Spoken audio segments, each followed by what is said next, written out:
മലപ്പുറം തിരുനാവായ കുംഭമേളയ്ക്കൊരുങ്ങുന്നു. ഭാരതപ്പുഴയിലെ ത്രിവേണി സ്നാനഘട്ടത്തിലാണ് കുംഭമേളയുടെ തയ്യാറെടുപ്പുകൾ നടക്കുന്നത്. രാജ്യത്തിന്റെ വിവിധ ഭാഗങ്ങളിൽ നിന്നുള്ള നാഗസന്യാസിമാർ കുംഭമേളയിൽ പങ്കെടുക്കും.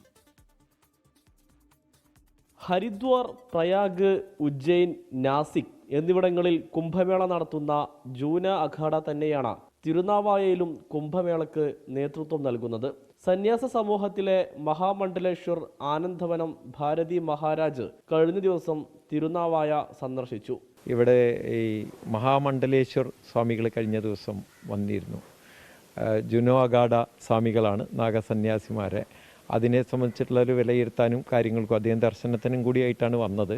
ജനുവരി 18 മുതൽ ഫെബ്രുവരി 3 വരെ നീണ്ടു നിൽക്കുന്ന ദിവസങ്ങളിലാണ് ഇത് നടക്കുന്നത് എന്നാണ് മനസ്സിലാക്കുന്നത്.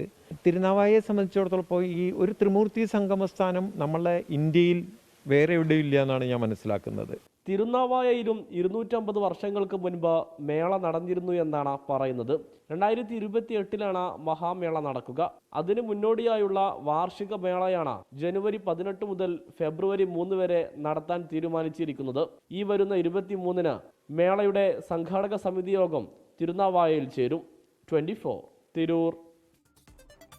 ലോകത്തെവിടെയായാലും ഏത് സമയത്തും 24 വാർത്തകളും ഓഗ്മെന്റഡ് റിയാലിറ്റി പാക്കേജുകളും എക്സ്പ്ലെയിനറുകളും വിശദമായി കാണാൻ ഞങ്ങളുടെ യൂട്യൂബ് ചാനൽ നിങ്ങൾക്ക് സബ്സ്ക്രൈബ് ചെയ്യാം.